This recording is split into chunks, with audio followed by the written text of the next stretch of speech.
Hi, and welcome back to the channel. We are continuing Attack on Titan. This is Season 1, Episode 14. So yeah, we're skipping the episode 13.5, which is basically a recap episode. We don't really need that right now.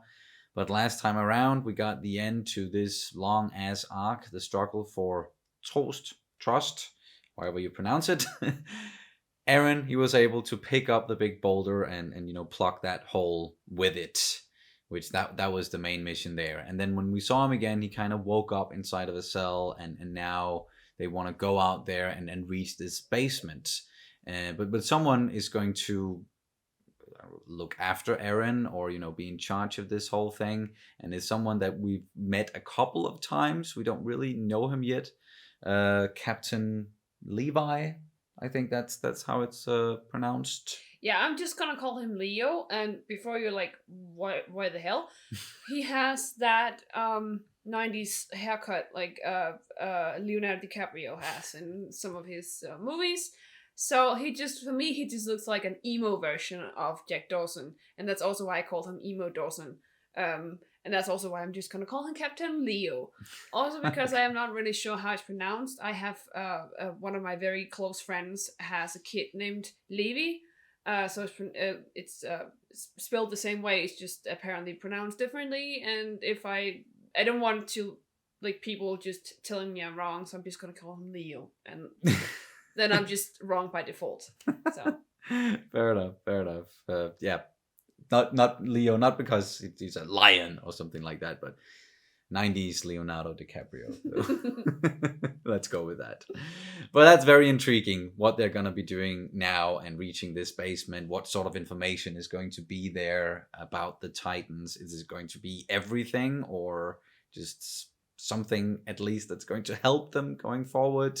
And are they going to be able to take back this entire territory that they lost like behind the first wall, which was its wall Maria, which is the outermost. Yeah, trying to get that whole territory back. So lots to do, lots to get into. Are you ready? Yes. Then let's do it. And you can, of course, always check out our full-length reactions where you can sync up the footage with your own copy of the episode. We also have early reactions for Attack on Titan, where we are several episodes ahead. It's all over on Patreon, and the link is down in the description below. And here we go. Yeah, that's what he said. I'll take responsibility for this one.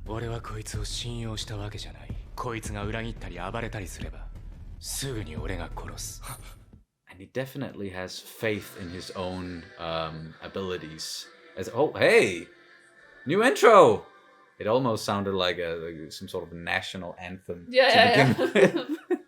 Very patriotic in a way. Yeah. 人間の味方した巨人がいるってただの噂に決まってる、奪還は失敗してウォールローゼのやつが大量に逃げ込んでくるかもしれん。 That's all the rich people learning about everything that happened now. もしかして人間に味方した巨人ってローゼのやつと一緒になって攻め込んできたりするんじゃないだろうな。こいつはすげえことだぞ。俺たちに味方する巨人が現れたんだ。 It's very different reactions depending on where they live. 救世主とは中央への反乱に利用されそうですが、その前にエレン・イェーガーは我々憲兵団が処分する。 What the fuck? 調査兵団の変人どもには渡さん。 It is the fucking humans who are going to end up just killing themselves. Yeah. Because they can't work together. Good fucking riddance. 昨日通達がありました。そのために審議が開かれると。調査兵団と憲兵団、どちらにエレンを引き渡すか、決定権はザックレイに委ねられる。Because he is not allowed to choose himself. No. もしガイ王子と見れば、迷わずエレンを処分させる。エレンを殺させたくはない。わしにできるのは、せいぜい憲兵団に賛同せぬことぐらいじゃ。勝算はあるのか？ありません。ですが、提案の用意はあります。お堅いだけの男でもなさそうじゃ。良い散歩ができたよ、スミス団長。I really like Pixies. I know he's kind of weird and eccentric, but ミカサ・カマン、アルミン・アルレルト、いるか？はい。What now? 午後からの審議に証人として出廷しろとの命令だ。Oh, okay. Fucking politics, man. 立場をわきまえろ、化け物め。Fuck. 化け物か。確かにそれは間違いじゃないんだろうけど、俺にも訳がわからないんだから。あいつらは一切俺を怖がったりしなかったな。今何してる？外はどうなっているんだ？まさか俺一生このままなんじゃ。 That must be horrible. I have no idea what's gonna happen to you or like what people are talking about. Oh shit. 君がエレンだね。大丈夫？変わりない？ごめんね、待たせてしまって。でもやっとここから出られそうなんだ。 She's the one who was excited about seeing the Titans and stuff, right? Also eccentric. むしろ説明なんてない方がいいんだから。It is? 勝手だけど我々は君を盲信するしかないんだ。健闘を祈る。Good luck. 俺は審議所の地下にいたのか。前に進め。 Wow. Alright. Yeah. そこにひざまずけ。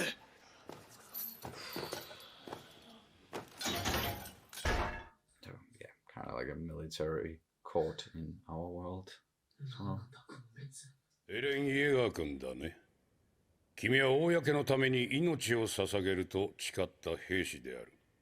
違わないかい？はい。 Which I did. では、憲兵団より案を聞かせてくれ。はい、我々はエレンの人体を徹底的に調べ上げた後、速やかに処分すべきだと考えております。 You what? 彼の巨人の力が今回の襲撃を退けたことは事実です。しかしその存在が今内乱をめぐる波紋を呼んでもいる。なのでせめてできる限りの情報を残してもらった後に What, because- 我々人類の英霊となっていただきます。奴は神の英知である壁を欺き侵入。あれはウォール教の。では次に調査兵団の案を伺おう。我々調査兵団はエレンを正式な団員として迎え入れ、巨人の力を利用してウォールマリアを奪還します。以上です。 Nice and direct. 東のカラネスクからの出発を希望します。そこから志願しなくへ。ちょっと待ってくれ。今度こそ全ての扉を封鎖すべきじゃないのか。巨人の力を使えば俺たちはまたウォールマリアに戻れる。これ以上お前らの英雄ごっこに付き合ってられないんだよ。よく喋るな豚野郎。てめえらの言う我々ってのはてめえらが超えるために守ってる友達の話だろ。土地が足りずに食うに困っている人間はてめえら豚どもの視界に入らねえと。Okay, nice. 神より授かりしローゼの壁に人間風情な手を加えるというのか。 The walls were a gift for what? 静粛に。個人の主義主張は別の場所で訴えていただこう。君はこれまで通り兵士として人類に貢献し、巨人の力を行使できるのか？ Say yes. Yeah. 巨人化の直後、ミカサ・アッカーマンめがけて拳を振り抜いたと。Yeah, that's 制御できなかったことは覚えてないんだ。 damning. 巨人化したイエーガーが襲いかかったのは事実か？ごまかさずに答えないとエレンのためにならないぞ。 Fucking はい、 yeah. 事実です。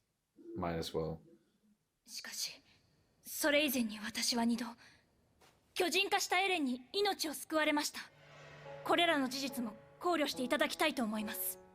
お待ちください。今の証言にはかなり個人的感情が含まれていると思われます。エレン・イェーガーとミカサ・アッカーマンは当時9歳にして強盗誘拐犯である3人の男を刺殺している。 Robbers and murderers. Slavers, rapists. あいつは子供の姿でこっちに紛れ込んだ巨人に違いない。 What? No. There's no evidence that supports that. Jesus. ってことはやっぱり仲間だ。 Easy. まずいか。巨人を見たこともないくせに何がそんなに怖いんですか。これ以上は黙った方がいいや。言ってやる。Everything you're thinking.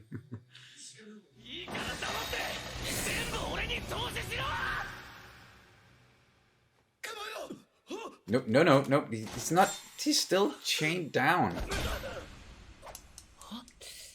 Ow. Ow. Okay, I get why he's doing this right now. To show that he's in control of him? Yes. Yeah. It's gonna help Eren in the end. It's gonna help convince the others that the survey corps can handle him. 今お前に必要なのは言葉による教育ではなく教訓だ。 Yeah, that's しゃがんでるからちょうど蹴りやすいしな。 Okay. Levi. なんだ。 Wow. 危険だ。お前らこいつを解剖するんだろ。敵だとすれば知恵がある分厄介かもしれん。本当にこいつを殺せるの。総統、ご提案があります。エレンの巨人の力は不確定な要素を多分に含んでおり、そこでエレンの管理をリヴァイ兵士長に任せ、その上で被害調査に出ます。エレンを伴ってか？殺すことに関しては間違いなく、問題はむしろその中間がないことにある。Because it's about to fucking explode. 痛いだろ？少し。で、どんな風に痛い？すまなかった。A little. しかしおかげで我々に君を託してもらうことができた。エレン、これからもよろしくな。はい、よろしくお願いしま That's す。 all he ever wanted. しかし限度があるでしょ。歯が折れちゃったんだよ。 A little far. ほら、拾うな、気持ち悪い。これだって大事なサンプルだし、ちょっと口の中見せてみてよ。He already grew the tooth. もう歯が生えてる。Alright. Okay. That was a very different episode than what we're used to. But I liked it. I really did. How was that 20 minutes? How was that It's never 20 minutes. Like that's time is truly arbitrary. But yeah, that was episode 14. You got so cold that you had to put on a little sweater. Yeah, One and of it's your still cold. many sweaters. One of my many sweaters. Yeah. But as I just said, like I enjoyed this one, even though it was very different than compared to what we've seen so far. Like not a lot of Titan action going on there. Them trying to survive or fighting Titans or people dying. No one died in this episode. But we definitely got to look at, you know, the different factions inside of humanity. The military police, the survey corps, and the garrison that's, you know, protecting the walls. Some infighting there, mostly between the military police and the survey corps, because they kind of represent like two, like they're in very different directions. You could sort of say, with the military police being like from the innermost circle, and we also saw some of the people from there, like the way that they reacted to the news about what just happened with the struggle for trust and with Eren, and they are straight up afraid. Like they're controlled by fear. And then we got you know, the people from just the second innermost wall rose, and where it all went down here, and they see Eren as sort of a savior instead. So it's just very, very different outlooks on all of this, and with the politics, the interests there, and what they're proposing, and it's pulling in different directions, and like what we also got into at the end of that last arc with humanity, how like humanity's role in humanity's doom is like it might not be the Titans who, like, they're not gonna end up being our undoing here. It's ourselves, because we can't unite, can't agree on any fucking thing going on. So yeah, that was a little bit infuriating to look at. I think that was the main takeaway from this episode, was this, and I know I've been talking about this before, but many times, the classicism that they talk about in the show, or they portray in the show, is it feels quite real, and it's sort of easy to relate to, and I think it's pretty clear that we have like the inner wall that is like, then it's all the rich people, so like upper class. Then you have middle class in the in the middle wall, and then with the outermost wall, that's all the poor people. Poorer people. And then so like the lower class. I don't know with English and stuff. So we've already eradicated most of the lower class people, so that there was actually food enough for middle class. Terrible, absolutely horrible. Yes. Then we have like this whole thing with who said it? Someone said it, like that they were gonna use Eren and his Titan abilities to maybe even make an uprising against the center.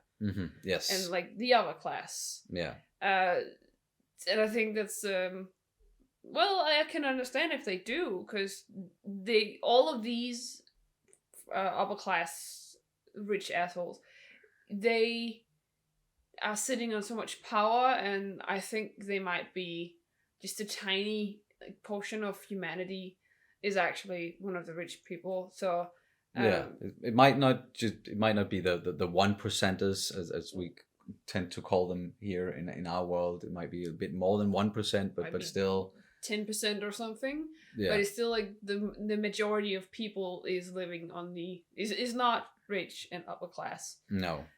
So of course it's like, and they are so entitled, these upper class, and as you say, they're ruled by fear, and they're sure that well, the poor people are gonna turn on them, and they probably feel a lot of entitlement, like, because they're rich and upper class, and they don't want to lose that. Like once you gain power, you're afraid to lose it, and they think their lives are more worth than everyone else's. And that's also kind of why they want Eren terminated, I think, because, well, he's wandering around inside the walls. What's gonna happen if he's just going rogue, right? Then he's just gonna turn against them. And I also think it's I also think it's because they can actually, like, the other people can actually use Eren as like turn against them. So of course they're afraid. Well, they want to eliminate their I think upper that's hands. what they were afraid of the most, and that's why they wanted Eren to fall into the hands of the military police, because they sort of represent the interests of these rich people in the center of it all, instead of the Survey Corps, who are more on the outskirts and definitely not a part of that inner circle there. So seeing those fights there between the classes, and then we also got introduced to sort of a religious aspect there as well, with a priest. Time, right? Exactly, and they even commented on the fact that people like him and this religion, like it's been getting stronger and more popular in recent years, and that could also be a sign of what they have endured in the recent years and what happened, and the fact that they are being afraid again because they're being attacked by Titans again. So that fear will drive them in certain directions, and sometimes at least fear for your own life, your own existence, that could lead you to something like religion. It sounds derogatory, but it's not meant like that. But it's just, that's one of the realities when it comes to how humans behave inside of a society. But that's because religion can give you a course. It can give you like a way, or like it can give you faith. Meaning. Meaning, exactly. So in a time where people are dying and they've lost so many and they feel threatened and afraid, yeah, then they look to something else to give them that sort of security and meaning and faith, and religion can definitely do that. So they don't feel meaningless, and they don't Mm. feel like they're just like insignificant. That was the word I was looking for. Not necessarily, well, also meaningless, but insignificant. Mm. It's like this. I think that's just fitting better with people when they search for significance in this life, in this world. Yeah, and that it, like, their life has meaning, that it means something, and there's some sort of destiny related to it in some sense, some greater meaning, and especially again in a time where humanity is almost wiped out. And as you said, it's totally understandable, and there's nothing negatively in that sense at all. But yeah, I'm sure we're gonna get more into the religious aspects of this world at a later point. But they got to, say their piece. Each of the groups there, the military police and the survey corps, like what they wanted to do with Eren and why they thought that was a good idea. And it didn't seem like anything was really going to sway this guy who's in charge of all of it, and like it was his decision, sole decision. It was all on his shoulders. And yeah, that's some responsibility right there to be in that position. But Levi, or Leo, he stepped up and he did something just when Eren was starting to really let people know what he was thinking, and maybe becoming a bit too aggressive for his own good, or maybe it wasn't really helping his cause. Levi stepped in and did something that at first it seemed like was definitely not helping Eren, because he was just beating the living crap out of him. But it was actually a good thing, and we saw that pretty quickly as well, that, oh, wait, this might be the only thing that's going to convince anyone that the Survey Corps should have Eren, because Levi can handle him. Yeah, he's the only one who can handle him. The only one who's strong enough. He's like, nope, I might not be able, like, one thing I'm certain of, like, he was certain of one thing, or that's what he told them: I can kill him if it comes to that. And even all of you who are talking, all you pigs, like, he wasn't afraid of calling them out. No. All of you pigs who are talking about killing him, can you even say the same? Like, are you sure you can kill him? Because you've heard about what he did. Many people saw what he did. I know I can do it. You don't know whether or not you can kill him. So give him to us. We'll put him to good use. If he gets out of line, I'm just gonna take him out. Yeah, and I have a strong suspicion about Mr. Leo that he probably grew up in the outer walls. Definitely. It seems like he has a real hatred towards these rich assholes, because he most likely, as you said, grew up on complete opposite side of it, very poor on the very outskirts. And I'm even thinking like he might also have lost his family in that whole culling thing that happened, the horrible thing they did with sending all the people out to just die with the 20% of the population. That might have been some of his parents, because that happened 5 years before all of this. So he was, he might still have had his family at that point and wasn't this badass inside of the Survey Corps, and maybe that drove him to join the Survey Corps in the same way that Eren was driven to join the Survey Corps for different reasons. But you know how some people often can, even though they fight for a good cause or something, they have a tendency maybe to become so engulfed in their own, not necessarily hatred, but like their own bitterness. They sort of kind of become, not necessarily exactly what they resent, but they do become almost anarchistic in a way. That they almost become blunted towards, like...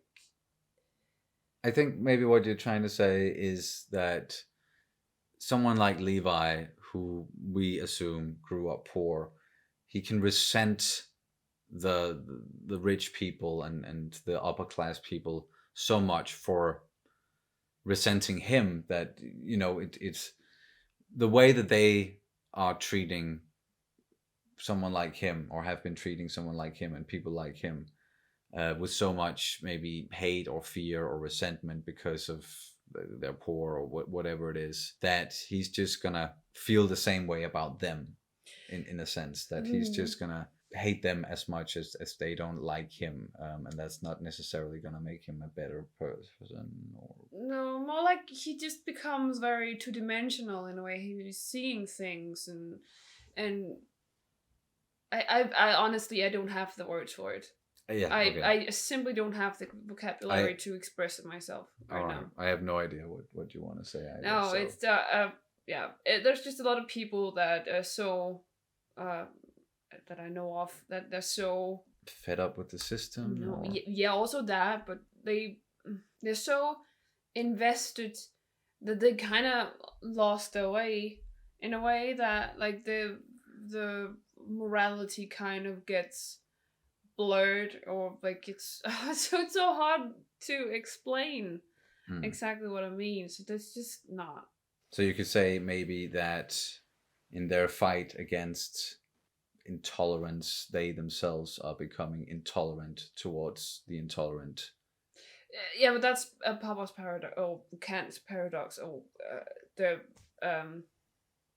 Papa's? Kant's? Whose paradox is it? it's a philosopher, and Okay. I can't remember exactly who said it, but like, it's not a bad thing necessarily to be intolerant towards intolerance, because if you just keep on saying we're trying to tolerate intolerance, then at some point the intolerant will take over, and that's when Nazi Germany happens. So it's more like we see that Leo was just taken, for example, it too far with beating down Eren. Yeah, so he was. It's almost like he feels emotionally blunted in a way, and like he's not really. He's almost apathetic. Yeah, I've used that word about him as well. He can come off as being apathetic towards what's going on around him, even though I think he does care a lot. But yeah. Sorry, that was a lot of talking, a lot of words without us actually being able to express what we really wanted to say. So let's just leave it at that. Do you have anything else you want to mention about this one? Yeah, there was. Eren said that one of his arguments was that well, you guys haven't seen a Titan. You've never been outside and seeing a Titan. Oh yeah. So what do you even have, like? The ones from the very inner. Yeah. So why are you even scared? You don't know what you're scared of. So just like sip it, because you have no idea. And yeah. You know nothing. Exactly. And there was also someone who proposed that, oh, can't we just plug up like all the other holes with big boulders and then just leave it be and just live our lives in here and don't think about it, because that's going to work out. But yeah, that's it. Thank you guys so much for watching, and we'll see you as soon as possible. Bye. Bye.